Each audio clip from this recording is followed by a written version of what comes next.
Bonjour, chers frères et sœurs africains. Bonjour à tous mes abonnés de par le monde entier. Du moins aux quelques abonnés que j'ai pu avoir en 2 ans sur YouTube. C'est avec un cœur lourd et beaucoup de douleur et de peine que je viens m'exprimer ici aujourd'hui. Déjà, je vais vous dire, je regrette d'être né africain. Et là, je ne blague pas. Je regrette d'être né africain. J'aurais aimé naître dans tout autre pays, sauf en Afrique. Dans tout autre continent, je vais dire, sauf en Afrique. Et dans cette vidéo, je vais vous dire pourquoi. Premièrement, l'homme africain est jaloux de son prochain. On dit comme ça, parfois, une jalousie qui ne se base sur rien du tout. C'est-à-dire que parce que tu as réussi, tu as fait l'effort à changer la paire de chaussures que tu portais tous les jours. Tu n'as plus la même paire de chaussures perforées que tu portais tous les jours. Parce que tu as acheté une nouvelle paire de chaussures de 5000 francs. Pour pouvoir ressembler aussi à quelqu'un lorsque tu sors de chez toi, on veut te tuer. Je vous jure au nom de Dieu, on peut te tuer en Afrique pour une paire de chaussures. Pour une nouvelle paire de chaussures neuves que tu as achetées. Tu donnes des cours de répétition. Tu as un doctorat. L'État ne t'a pas recruté. Tu donnes les cours de répétition pour pouvoir nourrir ta famille et survivre. On veut te tuer pour cela. C'est ça, hein? C'est ça l'Africain. On veut te tuer pour cela. Ce qui ne te donne même rien. La souffrance. Si ce n'est que te rendre malade. Ce que ces répétitions-là te donnent n'est même pas suffisant pour la location de ta maison. Sans compter qu'il faut manger, il faut se soigner, tout ça. Et ce sont tes mêmes frères, tes mères, tes mamans, tes grandes mamans du village qui te lancent des maladies. Là, tu souffres, tu te sens mal, tu arrives quelque part, on te dit, ce n'est pas naturel. Toujours, ce n'est pas naturel. Parce que toi-même, tu ressens que ce n'est pas naturel. Tu t'es rendu à l'hôpital, tu as fait tous les examens requis, tu as pris les médicaments qui ont été prescrits, mais rien n'a changé.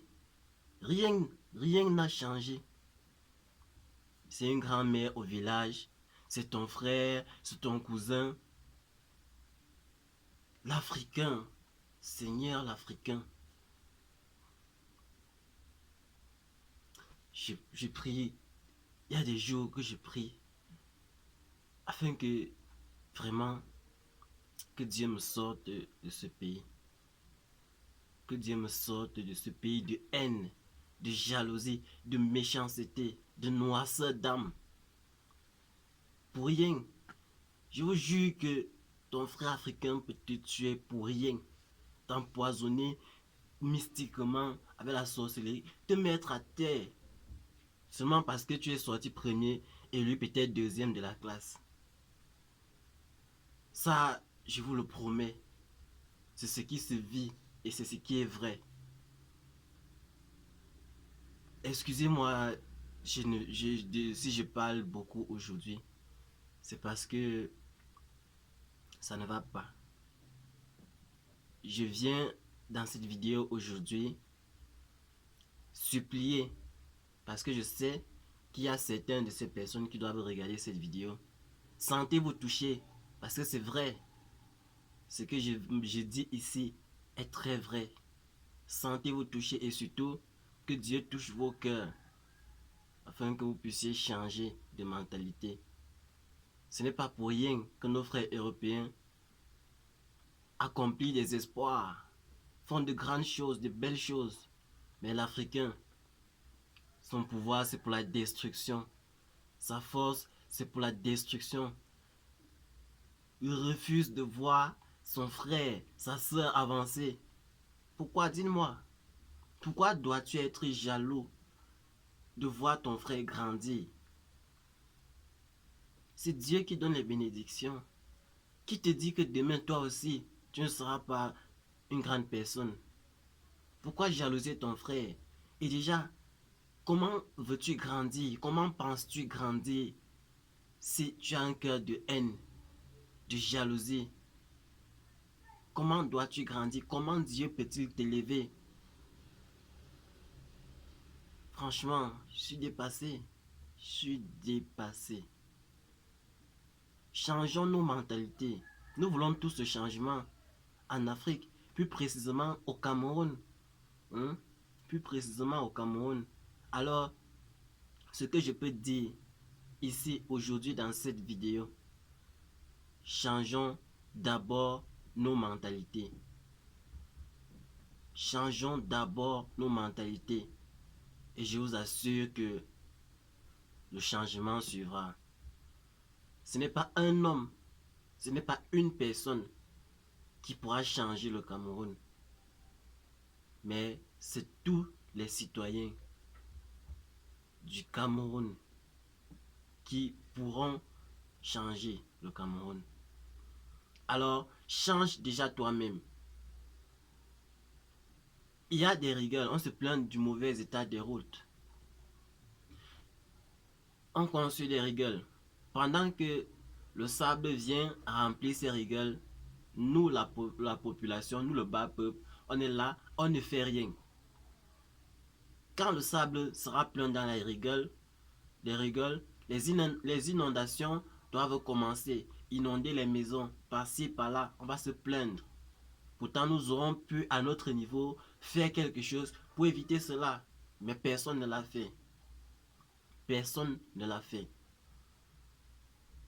Vous allez voir, on part à un carrefour, en plein centre-ville, on dépose un sac d'ordures et ça finit en dépotoir. Après, on va dire, la ville est sale, la mairie ne fait pas son travail. Pourquoi vous créez la décharge en pleine ville? Pourquoi? Vous trouvez cela normal? Aller en plein carrefour, une personne vient verser, il vient dans la nuit même, il verse. Le matin, son voisin voit comme on a versé les déchets, il verse sa part, ainsi de suite, ça devient une décharge. Et c'est comme ça que cet endroit devient invivable, l'air devient irrespirable à cet endroit. Après, on va accuser l'État. On va me dire c'est monté, c'est descendu. Oui, j'accuse l'État de nous demander de créer des emplois et d'être les premiers à nous mettre à terre avec les impôts. Sur ce plan-là, il n'y a rien à dire, mes frères, il n'y a rien à dire. Sur ce plan-là, j'accuse l'État. Je me plains du mauvais état des routes qui causent des accidents chaque jour. Là, on les accuse. Mais ce qui est de l'entretien, de ce qui a déjà été fait, mes frères, là, je nous accuse. Je nous accuse. Mettons un peu de nous. Mettons un peu de nous dans ce qui nous est utile. Vous ne pouvez pas vivre dans une maison et laisser que l'herbe envahisse les alentours. Après, vous allez accuser qui? Votre voisin. Mais à un moment donné, soyons sérieux. Et changeons un peu nos mentalités. Prenons soin au moins de ce qui nous est utile. Sur ce, je m'arrête là, j'ai été assez long. J'espère que Dieu va m'aider. Parce que j'en ai besoin. J'ai besoin que Dieu me vienne en aide. Ciao les amis. Abonnez-vous si ce n'est pas encore fait. Si vous êtes resté jusqu'à la fin, surtout lâchez un j'aime pour propulser cette vidéo afin qu'elle soit regardée par le maximum de personnes. Je vous remercie déjà pour ceux qui sont là et qui me soutiennent. Comme je vous l'ai dit, c'est avec un cœur lourd et meurtri que je suis là aujourd'hui. Ciao.